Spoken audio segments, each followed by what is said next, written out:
Il y a des gens qui sont en colère depuis les années 70. En tout cas, on va parler maintenant de Paul Watson. Paul Watson, c'est le fondateur de Greenpeace. On l'a considéré très longtemps comme un excité. Il essayait de sauver les baleines dans le monde entier, d'arraisonner les bateaux. Mais en fin de compte, on pense qu'aujourd'hui, il avait raison avant tout le monde. Il est même engagé aujourd'hui par un pays comme l'Équateur pour combattre la pêche illégale. On va le retrouver travailler sur son bateau aux Galapagos.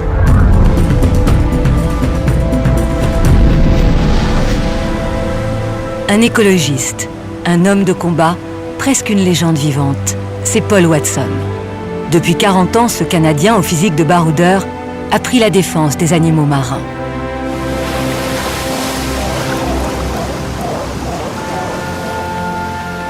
Il est en mission aujourd'hui dans l'archipel des Galapagos, à 1000 km des côtes équatoriennes.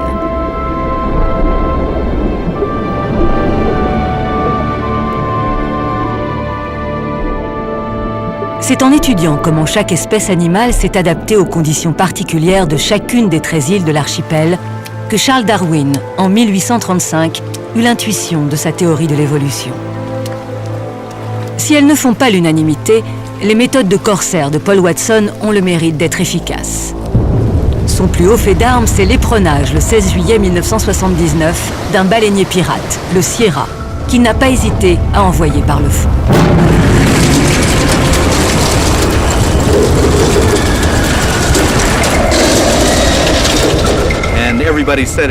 Tout le monde disait que c'était impossible de le stopper. Il tuait des baleines depuis une dizaine d'années et nous sommes partis à sa poursuite. Je l'ai embouti 2 fois, ce qui l'a fortement endommagé. Nous l'avons coulé et nous avons mis fin à sa carrière.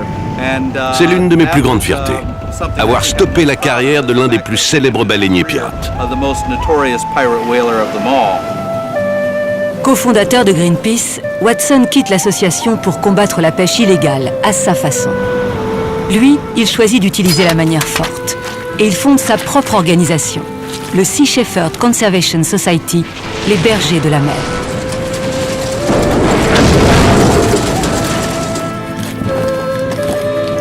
Les gens ont commencé à nous appeler pirates, et ça ne me pose pas vraiment de problème.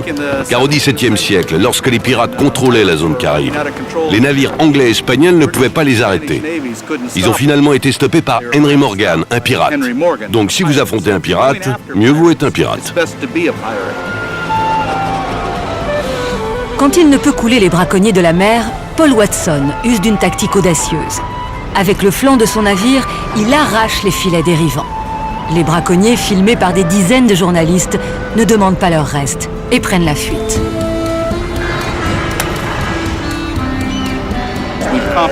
Nous avons confisqué des milliers de kilomètres de filets illégaux. Nous avons coûté aux criminels auxquels nous nous opposons des dizaines de millions de dollars. D'autres fois, Watson use d'une autre tactique. Il empêche la progression des navires illégaux en se plaçant délibérément sur leur passage.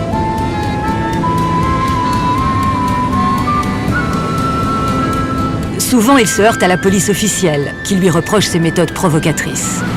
Mais Watson avait-il vraiment le choix? Sans lui, et d'autres comme lui, peut-être n'y aurait-il plus de baleines. Alors, qui sont les voyous? Qui sont les criminels? Vous ne montez pas. Nous ne sommes pas dans vos eaux territoriales. Nous nous opposons à des criminels. Et parfois, nous avons été accusés de violer la loi. Mais nous n'avons pas été poursuivis. Pour la bonne et simple raison que ceux qui nous accusent violent la loi de leur côté. Donc nous sommes plus des policiers qu'autre chose. Nous luttons contre les activités illégales. Je vous demande de quitter ces eaux. Vous êtes dans une zone où les baleines sont protégées.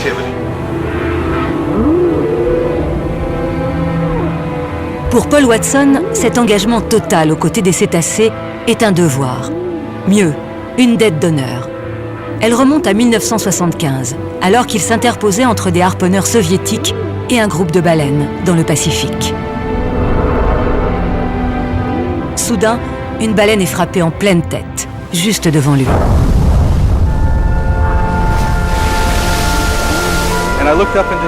J'ai regardé son œil, un œil de la taille de mon poing. Et ce que j'ai vu a changé ma vie pour toujours. Parce que j'y ai vu de la compréhension. J'ai vu que la baleine comprenait ce que nous essayions de faire. Depuis ce jour, j'ai dédié toute ma vie à la cause des baleines et des phoques. Et je ne le fais pas pour les gens, je le fais pour eux. Watson est aussi connu du grand public à cause de sa lutte aux côtés de Brigitte Bardot pour la protection des bébés phoques.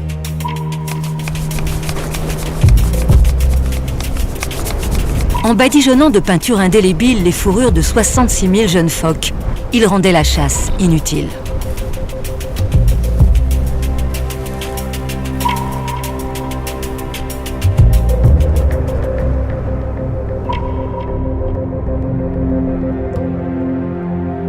Si Paul Watson est venu aux Galapagos, c'est pour une fois en accord avec les autorités locales.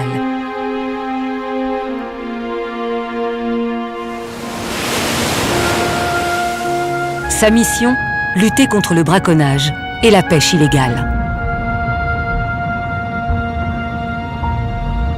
L'archipel abrite aujourd'hui plus de 7000 espèces animales, dont 2500 sont endémiques, c'est-à-dire qu'elles se sont adaptées aux conditions particulières de chaque île.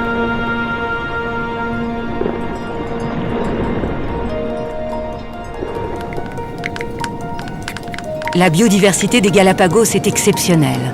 Il faut à tout prix la préserver. L'espèce la plus menacée aujourd'hui, ce sont les requins.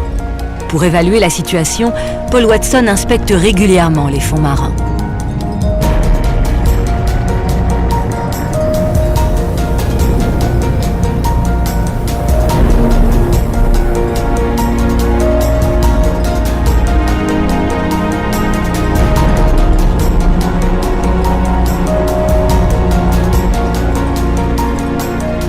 Là où nous avons plongé aujourd'hui, c'est un bon endroit pour voir et comparer ce que 2006 est par rapport à 2001, lorsque nous sommes venus pour la première fois.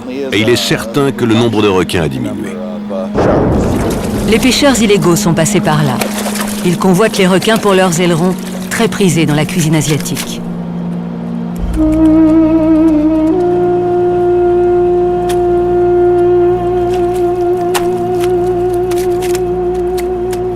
Ces images soulèvent le cœur. Il est criminel de mutiler ainsi des millions de requins et de les rejeter à la mer pour vendre des soupes. À cause de la chasse, la moitié des requins de la planète ont disparu.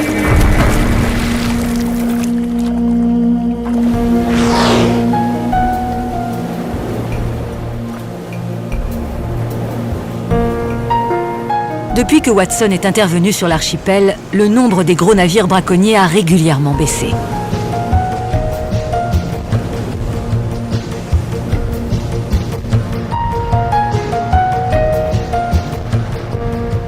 Mais l'autre menace qui plane sur les Galapagos, c'est le tourisme.